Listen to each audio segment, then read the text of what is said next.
교회 설립 32주년 기념 주일로, 감사 주일로 예배를 드리게 되었습니다.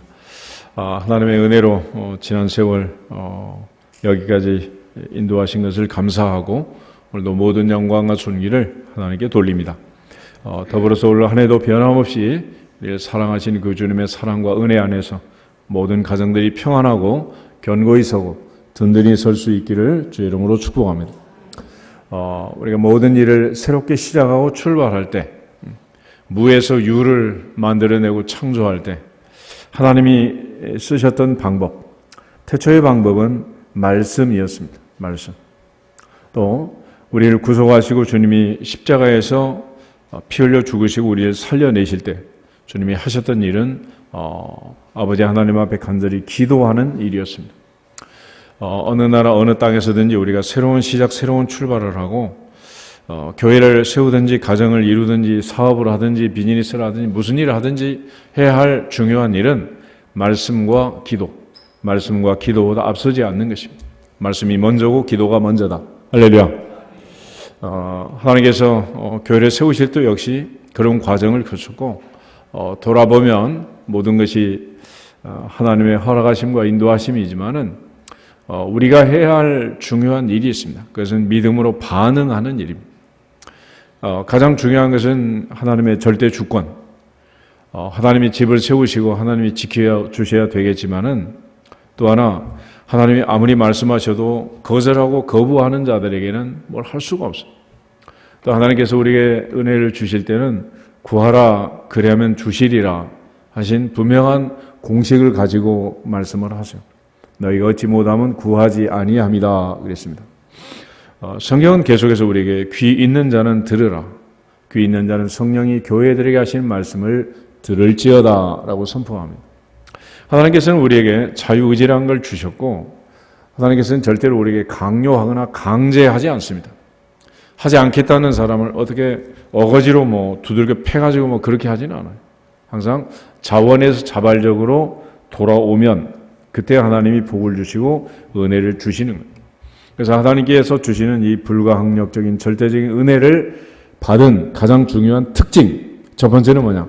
하나님 말씀에 순종하게 되고 하나님 말씀이 내 마음에 울림이 되고 하나님 말씀이 궁금하고 하나님 말씀이 듣고 싶고 알고 싶고 하나님 말씀이 꿀보다 더 답니다 라는 다윗의 고백처럼 말씀에 대한 갈망과 사모함이 생기게 됩니다. 두 번째는 그러한 말씀을 붙들고 하나님 앞에 기도하게 되는 거예요. 기도하게. 구하라 그러면 주실 것이요 찾아라 그러면 찾아낼 것이요 두드리라 그러면 너희에게 열릴 것이니라. 할렐루야. 이 두 가지 중요한 특징이 영적으로 내 안에 새로운 생명이 살아있다는 증거이고 또 내 안에 생명이 들어왔다는 증거이고 또 그러한 생명이 움직이고 활동해서 성장하고 있다는 증거입니다. 사람이 세상을 살 때 가장 중요한 두 가지는 뭐냐? 첫째는 숨을 쉬는 거예요. 숨을 쉬어. 숨 안 쉬면 살아 죽어요? 몇 분쯤 안 쉬면 죽을 것 같아요? 한 3일 안 쉬면 죽을까? 한 석 달 안 쉬면 죽을까? 불과 3분, 5분만 안 쉬어도 죽습니다. 뭐가 중요해? 뭐가 중요해? 숨 쉬는 게 중요해요. 숨 쉬는 게. 돈 없으면 죽어요? 집 없으면 죽어요? 춥다고 죽어요? 배고프다고 죽어요? 그렇게 죽는 게 아니에요. 죽을 때는 마지막 숨을 못 쉬어서 죽습니다. 대부분의 암 환자들도 암으로 죽는 게 아닙니다. 나중에는 마지막 폐에 문제가 생겨가지고 숨 못 쉬어서 죽는 거예요. 마지막 죽을 때는 암으로 죽는 게 아니에요. 숨 못 쉬어서 죽는 거예요. 숨이 중요해요. 숨. 그래서 성경은 기도는 영혼의 호흡이다. 호흡이다. 그게 중요해요. 또 마지막 이제 할머니 할아버지들 계속 장례가 생기는데 춥다고 죽는 건 아니에요. 사실은 이제 마지막 여러분도 이제 부모님 살아계신 분들은 체크포인트가 있는데 그게 뭐냐면 마지막에 가면 곡기를 끊게 되어 있습니다. 음식물을 거절하는, 음식을 거절하고 먹고 싶지 않다. 그리고 거부하면은 그러면 이제 길어야 3일 안에 다 가게 됩니다. 3일. 한 3일 정도 곡기를 끓이면 다 가시더라고요. 근데 콧줄을 달고 뭐를 달고 아직도 그냥 꿀꺽꿀꺽 먹고 계시면 절대 안 죽는다. 죽지 않아. 그러니까 어떤 경우에라도 내가 음식물을 받아들이고 숨 쉬고 있으면 안 죽는. 그런데 숨을 멈추고 곡기를 끊으면 그때는 죽습니다. 영적으로도 기도하지 않는 사람, 기도하지 않고 신앙생활하는 사람, 살았다 죽었다. 살았니 죽었니? 흔들어 보세요. 이미 죽은 거야. 그건 끝났어요. 숨을 안 쉬고 있는데 살았다. 있을 수가 없는 일이죠. 두 번째는 밥을 안 먹으면 죽는다 그랬잖아요. 말씀은 영혼의 양식이라고 했습니다. 예배를 안 드리고 말씀을 안 듣고 개인적으로 경건 생활도 하지 않고 성경도 안 읽고 방송도 안 듣고 뭐 설교도 안 듣고 뭐 그런데 아직도 장로님이다 권사님이다 안수 집사님이다 그러면서 직분만 내세우면 영적으로 살았어요 죽었어요? 살았어요 죽었어요. 벌써 죽은 거야. 죽은 거야. 그래서 어린아이도 숨 잘 쉬고 밥 잘 먹으면 엄마 쭈쭈 잘 먹으면 살아있는 거고 아무리 힘센 삼손도 숨 안 쉬면 죽는 거야. 그래서 이제 하나님께서 우리를 살려낼 때 한 생명을 살려내고 교회를 세울 때 여러분이 사업을 하고 비즈니스를 하고 영업을 하고 할 때도 다 마찬가지예요. 제일 먼저 중요한 게 뭐냐? 하나님께 기도하는 것입니다. 아멘? 기도하는. 그리고 또 하나는 하나님 말씀을 붙들고 말씀대로 사는 것입니다. 요즘 우리가 모든 이제 제품을 사면 매뉴얼이라는 게 있잖아요. 매뉴얼. 사용 설명서가 있습니다. 사용 설명서. 요즘 방송 중에 뭐 내 몸 사용 설명서 이런 것도 있더구만. 프로그램이. 그러니까 이 내 몸을 만드신 분은 하나님. 너를 지으시고 너를 창조하신 그 하나님이 말씀하시느니라. 할렐루야. 그 하나님이 우리에게 주신 매뉴얼이 있다면.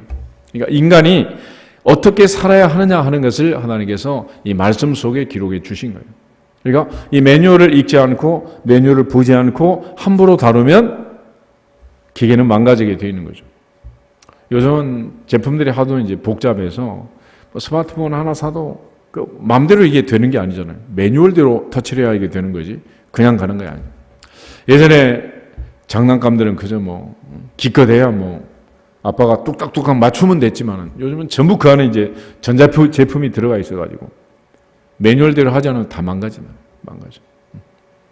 이게 지금 세상이 그렇게 되죠. 그래서 사람이란 것도 하나님이 만드시고 하나님이 창조하셨기 때문에 하나님이 만드신 매뉴얼대로 가야 되고 교회도 하나님이 피값으로 세우셨기 때문에 하나님이 정한 매뉴얼대로 가는 거예요. 어떤 사람들 교회 와서 회사 경영하듯이 교회를 경영하기를 원하는 사람도 있습니다. 요즘 또 세상이 교회를 또 이제 간섭하고 지배하고 또 그런 과정을 지금 거치고 있는 세상. 요즘 뭐 이제 교회 문제가 생기면 법원으로 가가지고 법원이 뭐 판단을 하고 교회 또 그동안 하나님 앞에 오른손이 하는 걸 왼손이 모르게 해라 은밀하게 해라 그런 이제 하나님께 드려진 헌금도 이제 뭐 전부 다 이제 세무서가 와서 이제 조사하겠다고 국가법이 지금 이렇게 바뀌고 있는 이런 시점이고 이러다 보니 교회가 무슨 뭐 세상의 어떤 회사 중에 하나인 줄로 아는 거예요. 이게. 그렇지만 하나님이 정한 하나님이 세우신 하나님이 만드신 이 조직이라는 것은 하나님의 원리가 있는 거지 세상의 원리로 되는 게 아니란 말이에요. 그래서 우리가 세상 사람들이 말하는 건강의 비결, 의사가 말하는 건강의 비결 다 좋지만은 또 우리 육신도 마찬가지로 하나님이 정한 하나님의 원리대로 살아야 하나님께서 정한 연수를 누리고 살게 되어 있습니다. 많은 사람들이 이제 세상을 떠나면서 후회하는 일들이 많잖아요. 그래서 뭐 호스트 병독에서 이제 사역한 사람이 쓴 그런 책도 있잖아요. 사람이 마지막 죽기 전에 후회하는 25가지 뭐 이런 거. 그 중에 이제 가장 중요한 것들이 전부 이런 거예요. 그동안 사랑해야 할 사람을 사랑하지 못하고, 감사하다는 말을 하지 못하고, 용서하지 못하고, 내 생에 가장 중요한 일을 하지 못하고, 꼭 해야 할 일을 하지 못한, 그저 무엇을 먹을까, 마실까, 입을까 염려하면서 그냥 욕심을 향해 달려가고, 건강을 챙기지 못하고, 이렇게 살았던 것들, 이걸 후회하는. 대부분의 사람들은 어느 정점을 딱 놓고 돈을 벌기 위해서 열심히 자지도 않고 먹지도 않고 막 고생하면서 돈을 버는데 건강을 다 망가뜨린 거예요. 딱 그 정점에서 다시 돈 번 거 다 쓰면서 건강을 회복하겠다고 집어넣지만은 회복이 돼요, 안 돼요? 그래서 옛날에는 노나 공부하나 마찬가지다 그랬는데 노는 게 공부하는 것보다 훨씬 유익하다.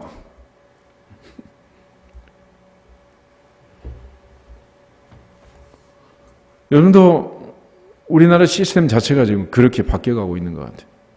아무 일도 안 하고 놀고 그런 사람은 국가에서 다 책임져 주고 수고하고 애쓰고 조금이라도 소득이 있으면 너는 네가 책임져라. 나라 전체가 지금 이상한 나라가 돼가고 있는 거예요. 그렇지만 하나님 앞에서 다시 31년 전으로 돌아간다고 해도 저는 마찬가지입니다. 어떻게 할 것이냐. 오늘 보면 14절에는 이러므로 그랬습니다. 이러므로 결론입니다. 결론. 그러므로 어떻게 할 거냐. 한잔하자. 놀러 가자. 쉬자. 죽자. 살자. 자기 나름대로 결론이 있잖아요. 어떤 사람은 자자. 그런데 사도 바울은 이러므로 어떻게 할 거냐? 이러므로 내가 하늘과 땅에 있는 각 족속에 이름을 주신 아버지 앞에 무릎을 꿇자.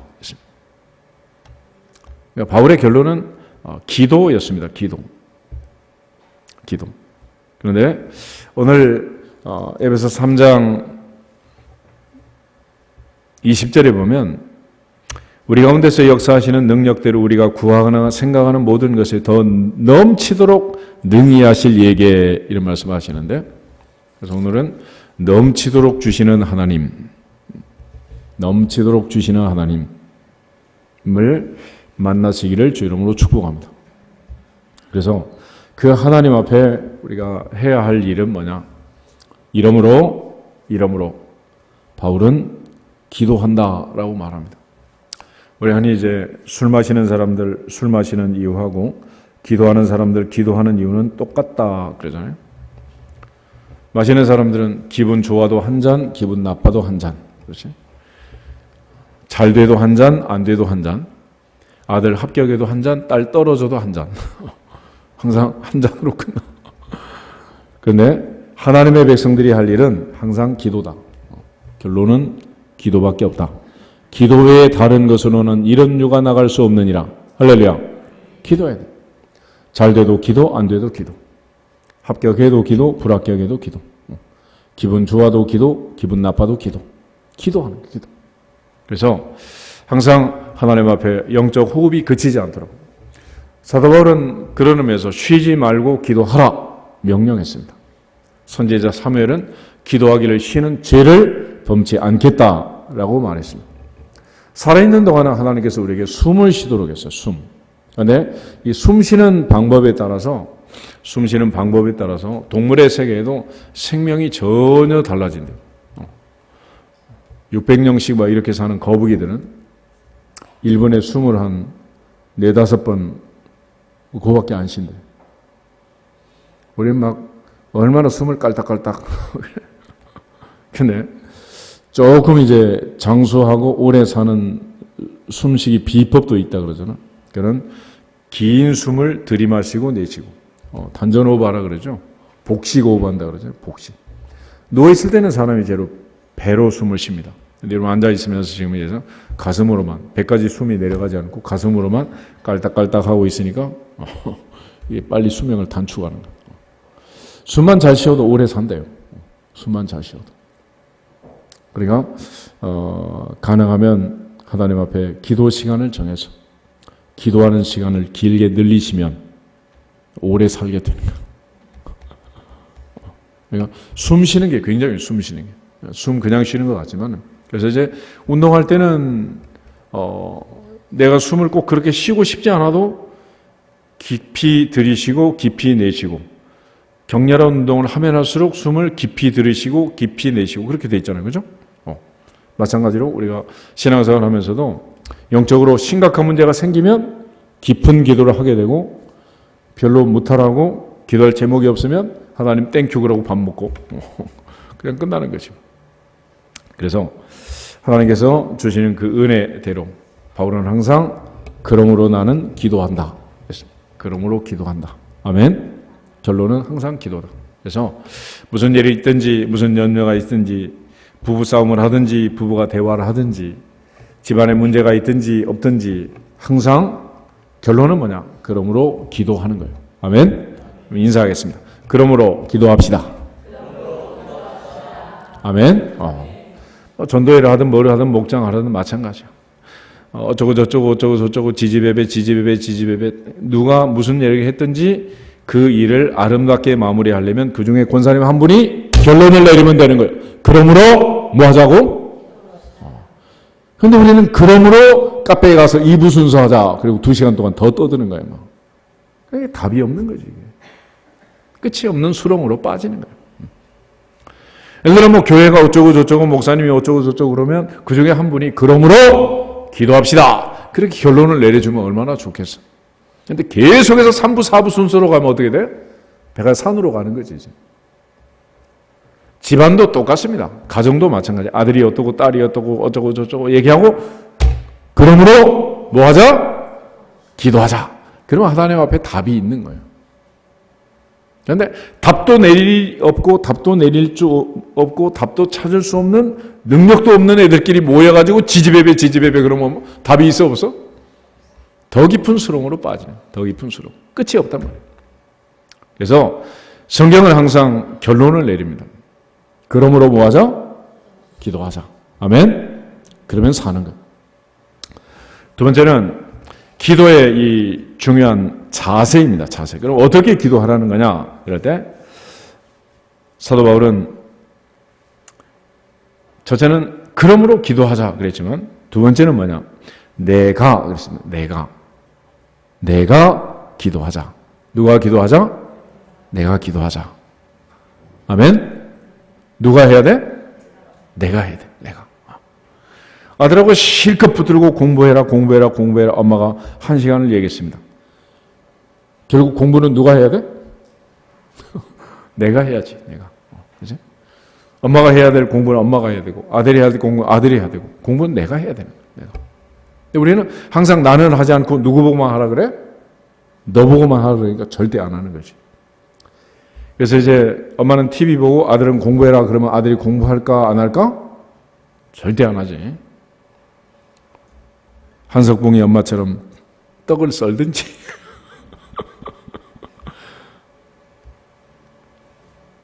내가 본을 보이지 아니하면서 나는 하지 아니하면서 너는 해라. 그러면 어떻게 하냔 말이야.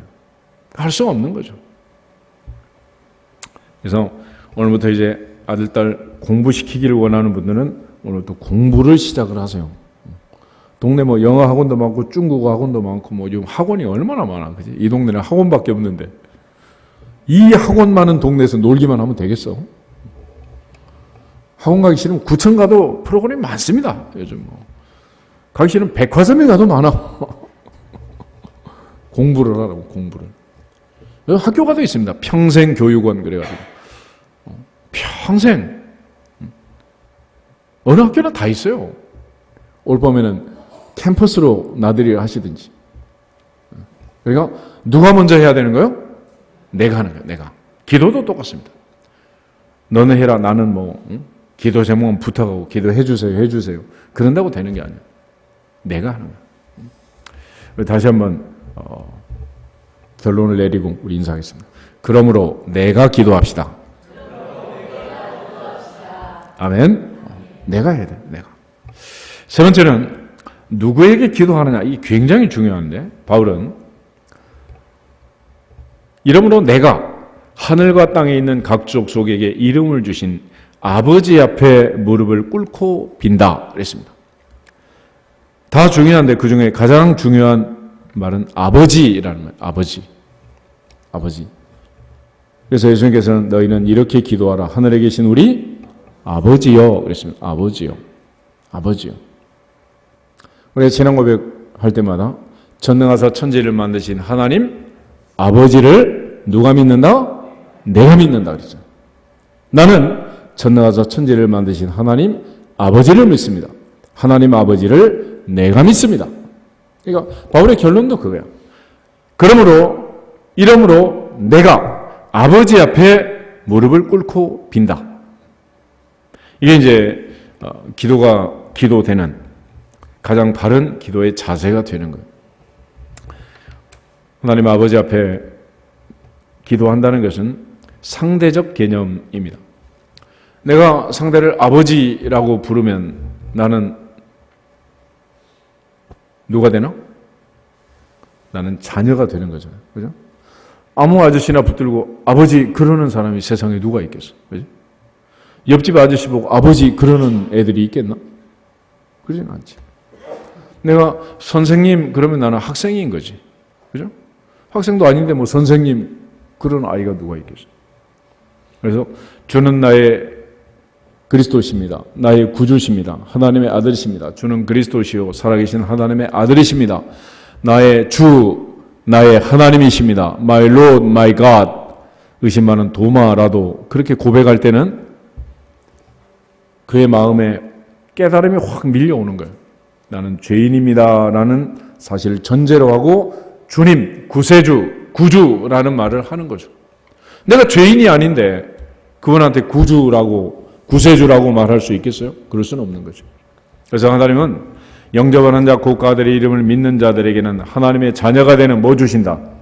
권세 주신다. 권세. 그러니까 그 자녀의 권세를 가지고 아버지 앞에 구하는 거예요. 그걸 기도라고 했습니다. 그래서 예수님께서 너희가 악한 자라도 아무리 악한 자라도 너희가 악한 자라도 좋은 것으로 자식에게 줄 줄 알거든 하물며 하늘에 계신 너희 아버지께서 구하는 자에게 좋은 것을 주시지 않겠느냐 그랬습니다. 여러분이 아버지가 자녀에게 주는 것처럼 여러분이 자녀에게 주는 것처럼 하나님 아버지는 우리에게 주신다라고 말합니다. 여러분들이 예를 들어 돈 거래를 할 때 누구에게 주든지 다 주고받는 증서를 만들고 영수증을 쓰고 언제 갚을 건지 물어보고 그렇게 주지 그냥 주는 경우가 어디 있어요. 그런데 단 한 케이스는 그냥 주는 거예요. 무조건 주는 거예요. 언제 줬는지 얼마 줬는지 모르고 막 주는 거예요. 누구한테? 자식에게. 그죠? 장부 정리해 놓은 사람이 있어요. 자식한테 주면서. 몇 년, 몇 월, 며칠 용돈 얼마.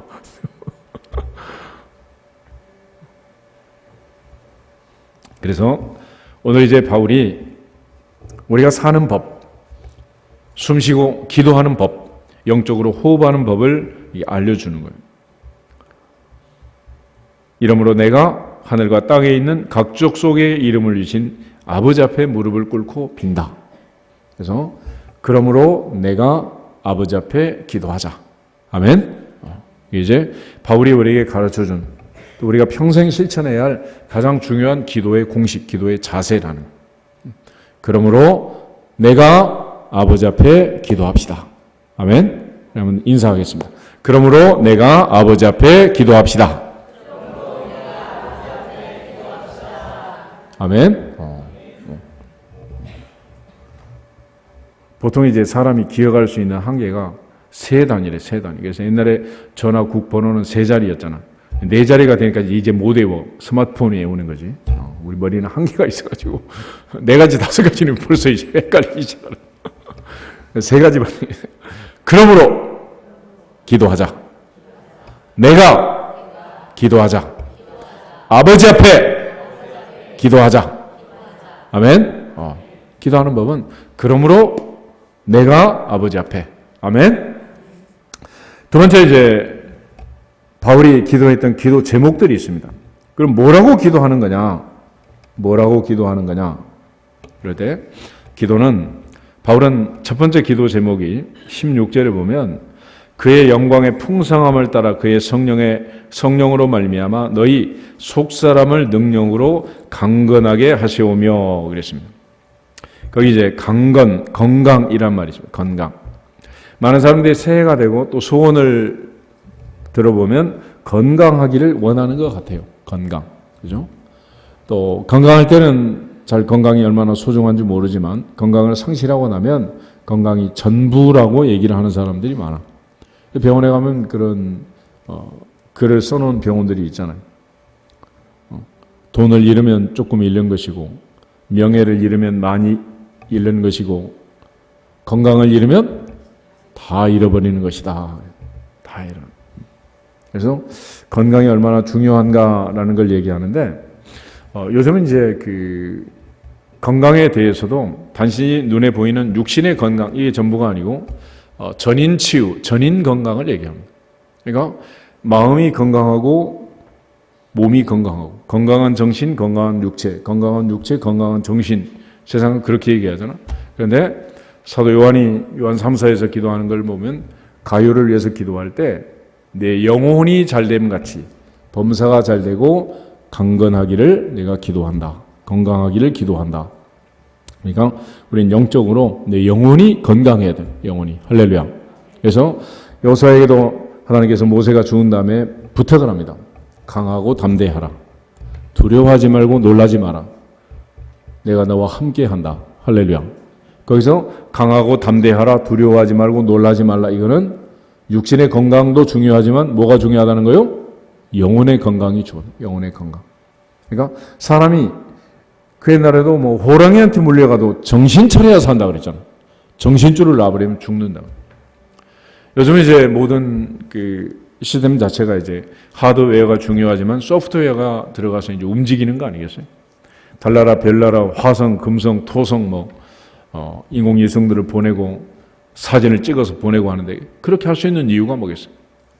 사람이 만든 기계 자체가 가는 게 아니라 그 기계를 움직이는 소프트웨어가 어떤 프로그램을 가지고 어디에 착륙을 시키고 어떤 일을 시키느냐에 따라서 기계가 일을 한답니다. 사람이란 것도 내 마음에 어떤 생각이 들어와서 내가 어떤 마음을 가지고 어떤 계획을 가지고 사느냐에 따라서 내 몸이 움직이는 거예요. 여러분 지금 예배를 드리고 있지만 오후에 어디 갈지 여러분 몸을 끌고 가는 것은 몸이 끌고 가는 거예요? 마음이 끌고 가는 거예요? 마음이 끌고 가는 거지. 오후에 외식을 해야 되겠다. 그렇게 계획을 세운 사람은 외식을 하겠죠. 백화점을 가자 그러면 백화점 가겠지. 오늘 남산타워로 올라가자 그러면 남산에 가겠지. 내 몸이 끌고 가는 게 아니야. 마음이 끌고 마음이. 그러니까 마음이 건강해야 되는데 사람은 이 마음과 생각이 얼마나 몸에 영향을 많이 미치느냐. 이건 지대합니다. 거의 직결되어 있어요. 그러니까 아무리 그 건강한 사람도 어느 날 갑자기 병원에 갔는데 말기암이다라는 진단을 받고 이제 나는 죽었구나라는 생각하는 순간 그 사람은 완전히 파김치가 되는 거예요. 조금 전에 멀쩡했는데 갑자기. 반대로 아무리 중병에 들었어도 별거 아니다. 낫는다. 라고 한마디 해주면 그게 또 희망이 돼가지고 다시 살아나는 거예요. 그만큼 사람은 마음이죠. 마음이. 빌립보서 4장 6절 7절에도 아무것도 염려하지 말고 다만 모든 일에 기도와 간구로 너희 구할 것을 감사함으로 하나님께 아뢰라. 그리하면 모든 지각에 뛰어난 하나님의 평강이 그리스도 예수 안에서 너희 마음과 생각을 지키시리라. 할렐루야. 그러니까 노년과 청년, 젊은이와 늙은이의 차이점이 뭐냐? 이 마음의 문제예요. 마음. 그러니까 마음이 건강하면 젊은이고 마음이 늙으면 늙은이가 됩니다. 애 늙은이도 있고 늙은 청년도 있고 여전히 몸 상태는 소년, 청년, 중년, 노년 이렇게 나눌 수 있겠지만 마음으로 보면 이게 또 뒤집힐 수가 있어요. 그래서 성경은 항상 마음의 건강, 영혼의 건강을 강조합니다. 그래서 바울은 하나님 앞에 기도하면서 속사람을 건강하게 하시옵소서. 할렐루야. 속사람을 건강하게 하시옵소서. 내과적 치료를 많이 하죠. 사람이 몸과 마음이 다 건강하게 되면 몸 자체만 놓고 봐도 사실은 오장육부 속이 건강한 사람이 건강한 거예요. 손발은 다치면 이게 막 피가 나고 막 흉치가고 우리 안주 있으면 좀 복숭아뼈 부러져도 괜찮아요. 안 죽어요. 근데 말기암이 되면 어떻게 돼? 속 사람이 썩으면 그땐 죽는 거야. 죽어. 그러니까 외적인 건강도 중요하지만 속의 건강이 중요하죠. 뭐 보디빌더 해가지고 뭐 복근을 만들고 막 이런 사람들 있잖아요. 굉장히 건강해 보이죠? 근데 실제로 그 사람들은 건강이 굉장히 안 좋습니다. 그걸 만들기 위해서 건강을 다 망친 거예요. 운동하는 전문 프로 선수들 1년에 막 10억, 100억, 몇백억씩 버는 사람들 굉장히 건강한 거 같죠? 젊은 날 그렇게 다 망가뜨리면 늙어서는 어떻게 될까? 돈은 벌었는데 그 돈 다 집어넣어도 건강을 회복할 수 없을 만큼 몸을 망가뜨린다. 그래서 이제 속사람이 이제 중요합니다. 바울이 그렇게 기도했던 이유는 뭐냐면 여러 가지 이유가 있겠지만은 겉사람과 속사람의 차이점이 있어요. 고린도후서 4장을 한번 보실까요? 고린도후서 4장.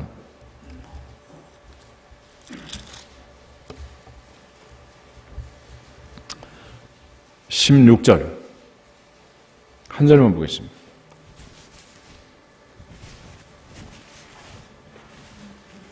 고린도후서 4장 16절. 그러므로 우리가 낙심하지 아니하노니 우리의 겉사람은 낡아지나 우리의 속사람은 날로 새로워지도다. 아멘. 다시 말하면 신체 리듬을 점점 젊게 만드는 방법은 없다는 거예요. 노화를 방지할 수 있는 방법은 없다. 옛날 영화 보면 거꾸로 사는 사람 이야기가 있었죠. 근데 그렇게 사는 거는 영화에서나 그렇게 그랬으면 좋겠다고 하는 거지. 그렇게 할 수 없다.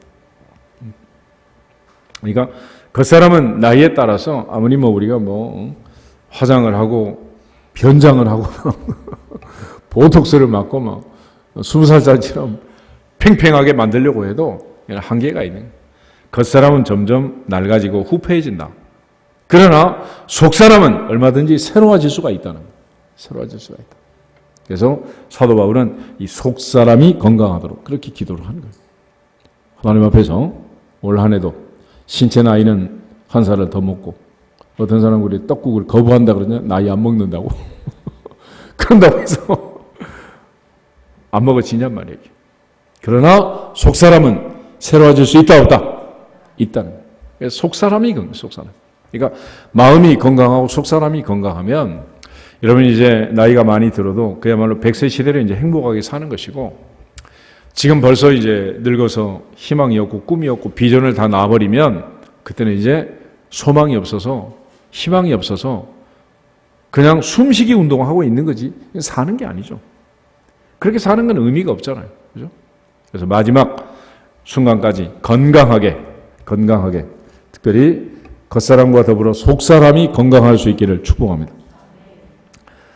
에베소서 3장에서 바울이 이제 두 번째 기도하는 내용은 뭐냐면 17절에 믿음으로 말미암아 그리스도께서 너희 마음에 계시게 하옵시고 그랬습니다. 내 마음에 누가 계시게? 그리스도께서 계시게 하옵시고.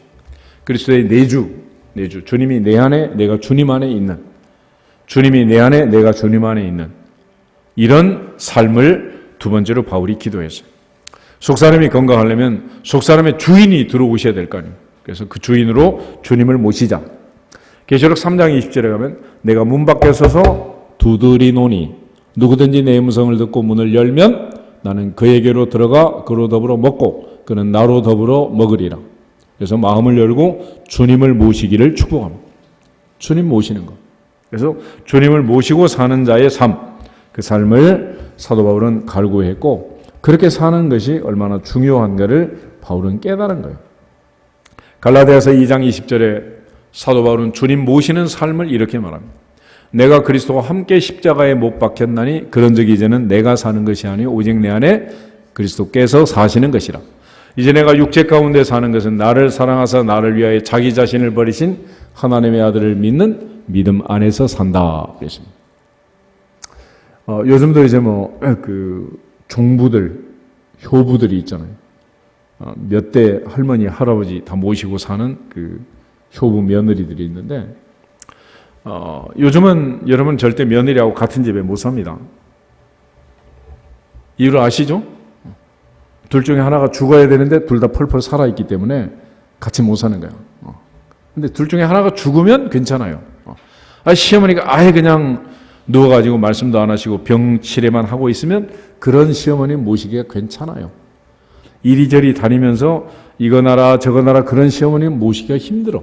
아직 살아있어가지고. 그지?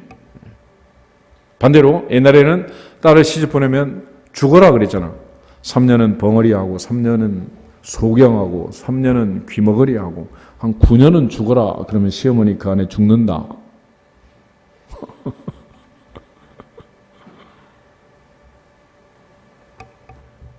둘 중에 하나 죽어야 돼. 우리 안에는 항상 두 마리의 개가 있다 그러잖아요. 하얀 개가 있고 까만 개가 있고. 어떤 개가 살아 움직이느냐에 따라서 사람의 행동이 달라진다. 그러니까 교회 가자는 개하고 가지 말자는 개하고 둘이 싸워. 하얀 개가 이면 교회로 오고 까만 개가 이면 교회로 간다는 거지. 이처럼 우리 안에 있는 이 마음과 생각, 이것들이 늘 한쪽은 세상을 향해서, 한쪽은 하나님을 향해서, 한쪽은 선을 향해서, 한쪽은 악을 향해서 이렇게 갈등 구조를 이루고 있다. 이렇게 갈등하며 사는 인생은 평생 갈등만 이루다가 갈팡질팡 인생을 사는 거죠. 근데 바울은 확실하게 나는 그리스도와 함께 죽었다. 그리고 내 안에는 그리스도가 산다. 그러므로 이제 내가 산다는 것은 내가 사는 것이 아니고 오직 내 안에 그리스도께서 사시는 것이다. 그분은 누구냐? 나를 사랑하사 나를 위하여 자기 자신을 버리신 하나님의 아들을 믿는 믿음 안에서 사는 것이니라. 아멘? 어렸을 때는 아들이 엄마 말을 잘 들었단 말이에요. 근데 왜 엄마가 이제 큰 다음에 말을 안 듣느냐? 그는 어렸을 때는 힘이 없으니까 엄마 시키는 대로 할 수 없이 쭈쭈도 먹고 빵도 먹고 밥도 먹으려면 엄마 시키는 대로 해야지. 근데 이제 그 한계를 벗어나는 때가 있대요. 그게 중2래, 중2. 이제 중2가 되면 대부분의 아이들은 엄마보다 등치가 커지고 키가 커진대. 그러면서 이제 엄마가 아래로 보이는 거야. 그래서 중2가 무섭다 그러잖아. 중2가 왜 무섭냐 그랬더니 그 시기가 그 시기라는 거예요. 그 시기가. 드디어 이제 엄마보다 힘이 세지고 등치가 커지고 엄마 머리 엄마 꽉 잡으면 엄마가 이제 꼼짝을 못하는 거예요. 이제.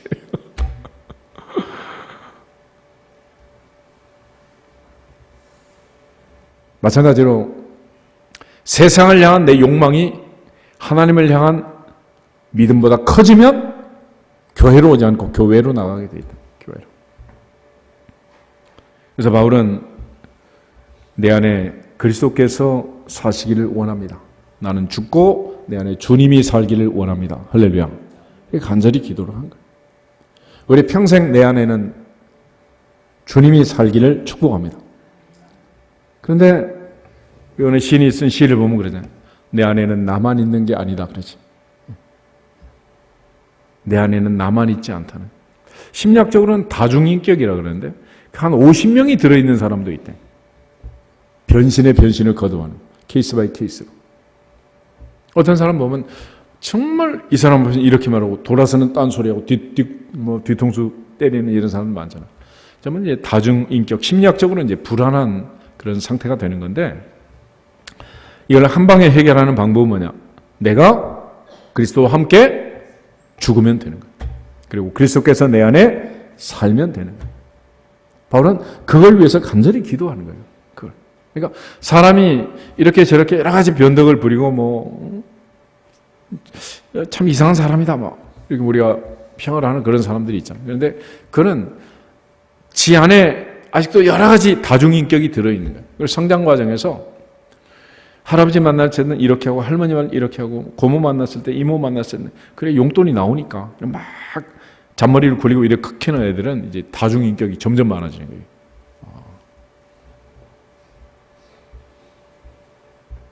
근데 3살 버릇이 80까지 간다 그러잖아요.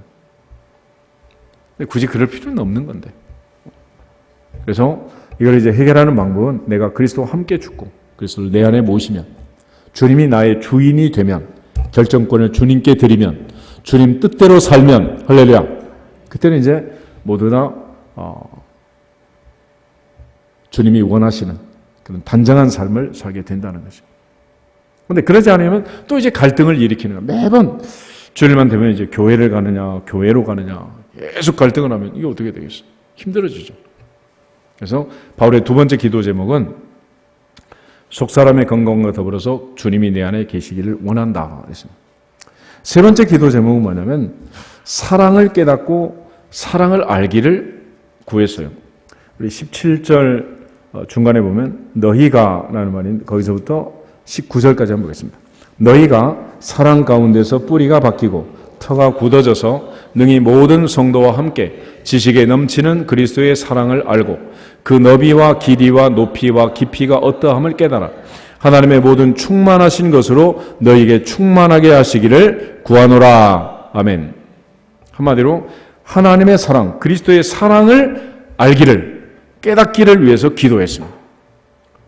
이건 두 가지인데 첫째는 하나님이 나를 얼마나 사랑하셨는가라는 깨달음. 그 깨달음을 전제로 우리가 사랑하게 되어 있습니다. 예수님이 새 계명을 주실 때 내가 너희를 사랑한 것 같이 너희도 서로 사랑하라 그랬잖아. 사랑해라 그러면 사랑할 줄 모른단 말이에요. 어떻게 할 줄은 몰라. 그런데 사랑받은 아이들은 사랑받은 만큼 사랑하게 되어 있습니다. 그래서 기도도 내가 기도하자 그랬는데 내가 기도의 본을 보여야 내 아들도 내 딸도 그렇게 하는 거지 내가 전혀 보여주지 않고 해라 그럼 어떻게 하겠어요? 못하는 거지. 그래서 우리가 이제 이론은 학교에서 배우지만 모든 행동은 부모를 보고 배운다는 거예요. 부모를 보고. 그래서 이제 부모가 이제 어떻게 사느냐, 어떻게 행복하게 사느냐 하는 것을 보여주면 아이들이 시집 장가 가서 그렇게 잘 살지만 부모가 그런 걸 잘 보여주지 못하면 아이들이 여전히 갈팡질팡 또 이제 갈등을 해결할 줄 모르는 그런 아이들로 사는 거예요. 그래서 사도 바울은 이 사랑에 대한 얘기를 합니다. 사람이 사는 데 있어서 가장 중요한 게 뭐냐? 그러면 사랑이라는 거죠. 그래서 하나님은 사랑이다 그랬죠. 하나님은 세상을 이처럼 사랑하사 독생자를 주셨다 그랬죠. 그러니까 하나님의 사랑의 가장 중요한 증거는 십자가, 예수님의 십자가. 예수님 그 자체가 증거라는 거예요. 증거. 그러니까 하나님은 세상을 사랑하사 독생자를 주셨다 그래요. 주셨다. 그러니까 아이들은 늘 엄마 아빠가 뭔가를 주면 그걸 받으면서 느끼는 거야. 아, 이분이 나를 뭐한다? 사랑하는구나 느끼는 거지. 그러니까 우리가 선물을 주고받는 것은 굉장히 중요한 일인데 별거 아니지만 늘 주면 사랑의 증거는 주는 거예요. 주는 거. 그러니까 주는 자가 받는 자보다 복이 있다. 그래서 받는 애들보다는 주는 부모, 할머니, 할아버지가 더 행복한 것처럼 사실은 주는 게 이제 행복한 건데 어렸을 때는 그 행복을 모르기 때문에 일단 받는 연습을 하는 거죠. 그래서 받으면서 이제 깨닫는 건데 하박국은 다윗처럼 나의 힘이 되신 여호와의 내가 주님을 사랑합니다. 여호와는 나의 목자시니 내게 부족함이 없으리로다 하는 말씀처럼 우리의 양이 없고 외양간에 송아지가 없고 감람나무 무화과나무 소출이 없을지라도 나는 여호와로 인하여 기뻐하고 나의 구원의 하나님으로 인하여 즐거워하리로다 그랬잖아요. 보통 이제 가난한 집 애들이 부모님을 더 사랑하고 효도를 많이 하는 게 원리가 그래서 그런 거예요. 원리가. 그런데 반대로 이제 또 하나님이 나를 얼마나 사랑하시는가라는 걸 깨닫는 게 이제 중요해요. 스바냐는 여호와는 나로 인하여 기쁨을 이기지 못하신다. 입이 귀에 걸리시는 분이다. 그래서 하나님은 나만 사랑하시고 나를 사랑한다. 이 사랑이 충만한 사랑받는 사람은 어디 가서든지 이제 자신감과 자존감이 높아지는 거예요. 근데 사랑받지 못하는 사람은 늘 이제 어디 가든지 이제 문제를 일으키게 됩니다. 문제를 일으키는 많은 사람들의 공통적인 병명은 애정결핍증이라고 하는 거예요. 그러니까 사랑받지 못하면 이게 이제 어디선가 이제 드러나게 되는 거죠. 아이들이 이제 문제를 일으키고 물건을 자꾸 훔친다든지 아니면 유리창을 깬다든지 그릇을 깬다든지 자꾸 이렇게 하는 것도 자기한테 관심을 갖기 위해서 집중하기 위해서 이제 그런 일을 하는 거예요. 심지어 아이들 요즘 무차별로 무작정 아무 이유 없이 범죄 사건을 막 저지르잖아요. 이런 애 왜 그러냐? 자기한테 관심을 좀 가지라는 거예요. 관심을. 그래서 모든 포커스를 자기한테 맞추기 위한 이런 애정 결핍의 극단적인 현상이 그렇게 이제 드러나게 되는 거예요. 그러니까 집안에서 사랑을 받고 큰 아이들은 밖에 가서 문제가 없어요. 문제가 없어요. 또 서로 사랑하며 사는 부부는 문제가 없습니다. 사랑하며 사는 형제 자매도 문제가 없어요. 근데 이게 애정이 결핍되게 되면 그게 이제 어디 가서 표출이 돼요, 표출이. 그러니까 지금 근데 교회 와서 이제 뭐 상처가 많다 뭐 이런 사람들은 교회 와서 상처받은 게 아니고 교회가 뭐 누가 있어요? 뭐 상처 줄 게 뭐가 있어? 자기 스스로의 상처가 많으니까 드러내게 되는 거지. 드러내게 되는. 그러니까 결국은 이제 아내가 남편을 사랑해 줘야 되는데 이게 안 되면 문제가 되는 거죠. 또 부모와 자녀의 사랑도 마찬가지. 그러니까 부모가 자녀를 사랑하고 자녀가 부모를 사랑하고. 그 어떤 그 여자아이가 30이 넘은 요즘 미스 골드 미스 이런 말 하죠. 아주 당당한 아이가 하나 있어요. 근데 뭐 얼마나 당당한지. 근데 저 아이는 왜 이렇게 당당할까라고 이제 뒷조사를 해보니까 아빠가 이제 어려서부터 키우면서 아이한테 늘 우리 공주님 이런 말 공주처럼 진짜로 키운 거예요. 가지고 지금도 나이가 30이 넘었는데도 아빠가 우리 공주님 그런다. 얘는 공주야 무술이야? 공주의 자존감이 빵빵하게 들어가지고 어디 무슨 기가 안 주고. 그게 바로 비결이야. 그게 비결. 근데 아니 계속해서 무시를 해봐요. 그러면 어떻게 되겠어요? 그래서 요즘은 이제 반려동물이라는 말하고 또 이쁘게 또 화분을 갖다 놨는데 반려식물 그런 말도 하잖아.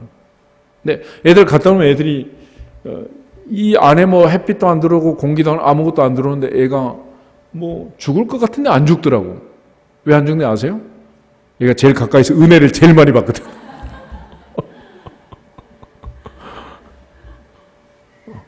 그래 막 팔팔을 사는 거예요. 그러니까 은혜를 받으면 사는데 은혜를 못 받으면 죽는 거예요. 이게. 그러니까 자존감과 자신감이라는 게 얼마나 중요한지. 저는 한번 얘기한 것 같은데 그 성교사님 쓴 그 간증을 보니까 자기가 이제 사역하는 그 동네에 신부의 몸값은 황소 한 마리. 그게 값이야, 평균 값. 그러니까 보통 이제 장가를 가려면 처갓집에다 황소 한 마리 주고 신부를 데려오는 게 지참금을 주고. 근데 어떤 친구가 이제 황소 8마리를 주고 데려와요. 8마리. 그러니까 동네 사람이 야, 이 바보 같은 사람 한 마리면 되지 뭐 8마리를 주냐고. 그런데 나중에 이제 성교사님이 생각할 때 야, 얼마나 이쁘면 8마리를 줬을까. 그리고 이제 그 집에 이제 신방을 간 거야. 멀리 이제 걸어가지고 산골에 이제 가서 이제 문을 두드렸더니 안에서 이제 한 여자가 나오는데 천사가 나오는 줄 알고 기절할 뻔했다는 거예요. 그렇게 이쁘더라고요. 그래서 나중에 들어가서 이제 대화를 해보니까 남편이 물론 한 마리를 줘도 되지만은 평생 내 아내가 자존감을 갖고 또 자기의 스스로의 몸값을 한 마리가 아니라 8마리 값이라고 생각하고 그렇게 살면 그 자체가 자기한테 또 얼마나 많은 혜택을 주겠냐는 거죠. 그래서 8마리를 주고 결혼을 했노라고. 근데 역시 값이 다른 거야. 여러분 여자들 메고 다니는 백 한번 보세요. 영등포 시장에서 사는 백이나 샤넬 백이나 다를 게 뭐가 있어? 단지 내가 준 돈값이 다른 거지. 그래 안 그래? 그래 안 그래요? 그 샤넬백 갖다 뭐 하겠어? 그 작은 백에다 뭐 핸드폰 하나 넣고 지갑 하나 넣고 그럼 아무것도 넣을 게 없는데. 그런데 그걸 메고 얼마나 행복하게 막 자존감이 하늘을 찌르잖아 막. 그거 왜 그러겠어?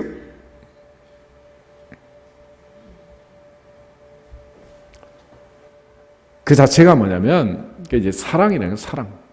누군가가 나를 사랑함으로 값을 지불하고 나를 그렇게 사랑해 줬다는 느낌.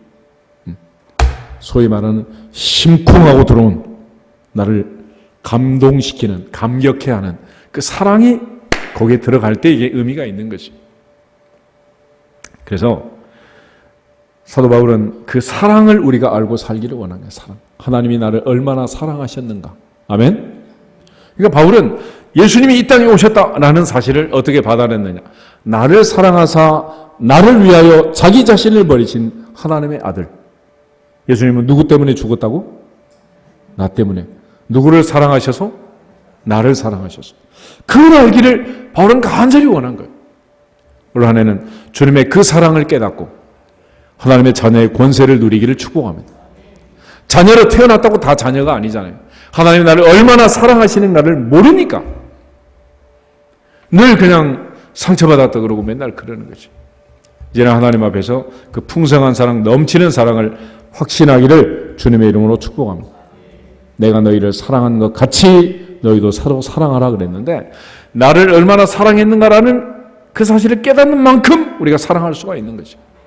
받은 만큼 줄 수가 있는 거예요. 100만 원어치 받았다고 생각하는 사람은 100만 원 이상을 낼 때는 손이 떨리게 돼 있어요. 1000만 원어치 받았다고 생각하면 1000만 원까지는 괜찮은데 넘어가면 이제 떨리는 거예요. 떨려. 내가 10억을 받았다고 생각하면 10억을 헌금을 한 데는 괜찮은데 10억이 넘어가면 이제 좀 생각을 해봐야 되겠다. 이렇게 되는 거죠. 하나님의 사랑이 얼마나 큰지, 내가 얼마나 큰 사랑을 받았는지 깨달을 수 있도록 바울은 기도 제목을 정한 것입니다. 마지막은 사도 바울이 20절, 21절에서 고백하는 얘기처럼 우리 가운데 역사하시는 능력대로 우리의 구하거나 생각하는 모든 것에 더 넘치도록 능히 하시리 에게 교회 안에서와 그리스도 예수 안에서 영광이 대대로 영원 무궁하기를 원하노라. 아멘. 하나님 우리에게 구하는 것, 생각하는 것만큼 주시는 게 아니라 예레미야가 얘기한 것처럼 너는 내게 부르짖으라. 내가 내게 응답하겠고 내가 알지 못하는 크고 비밀한 일을 내게 보이리라. 할렐루야. 하나님 우리에게 주실 때 넘치도록 주신다. 크고 비밀한 것을 주신다. 누가복음 6장 38절 한번 찾아보겠습니다. 누가복음 6장 38절.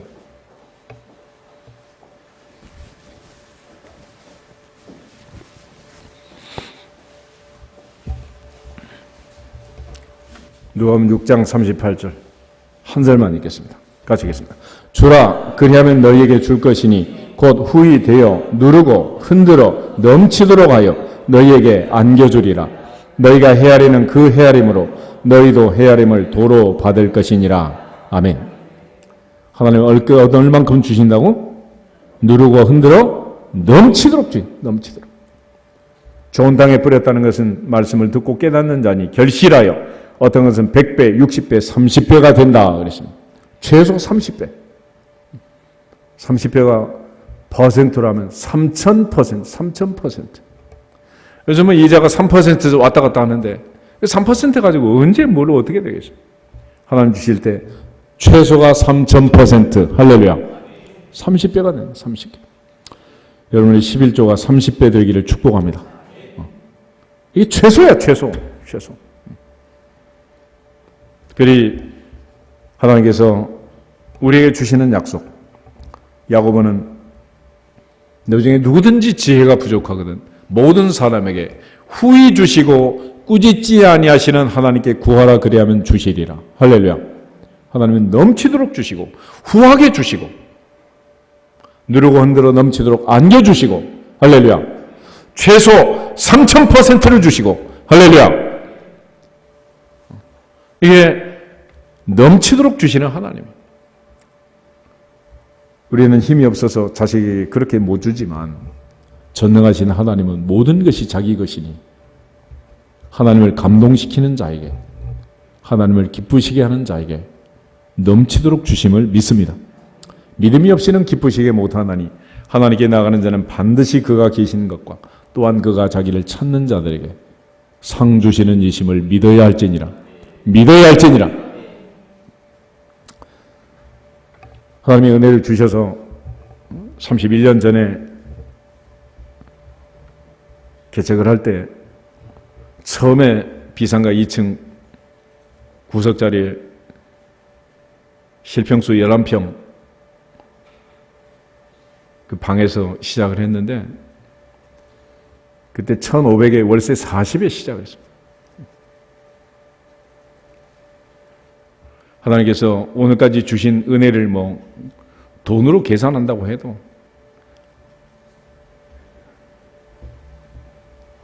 넘치는 은혜를 주셨지만 그동안 받은 영적인 보이지 않는 은혜를 생각하면 계산할 수 없는 어마어마한 복을 주신 거 아니겠습니까? 다른 교회처럼 무슨 뭐 대대로 있는 교회가 뭐 세워져 가지고 교회가 뭐 된 것도 아니고. 그때 내 나이, 우리나라 나이로 33살이었는데, 물론 어린 목사가 뭐를 알겠어, 뭐를. 이제 신학대학 졸업 나가지고, 뭐, 내가 무슨 뭐, 비즈니스 해봤어요. 뭐, 건축학 개론을 배웠어요. 그렇지만, 하나님의 은혜는 놀라워서, 내가 구하는 것 생각하는 것보다 더 능히 넘치도록, 능히 하시리에게, 할렐루야. 지금부터 또 하나님께 구하면 더 넘치도록, 더 풍성하게 채워주실 줄로 믿습니다. 하나님이 주신 그 은혜를 믿고 기대하고 기다리고 기도하면 올 한 해도 하나님의 은혜는 한 사람 한 사람, 한 가정 한 가정, 우리 모두에게 넘치도록 주실 줄로 믿습니다. 반드시 이 복을 누리기를 주님의 이름으로 축복합니다. 옆 사람 인사하고 우리 기도하겠습니다.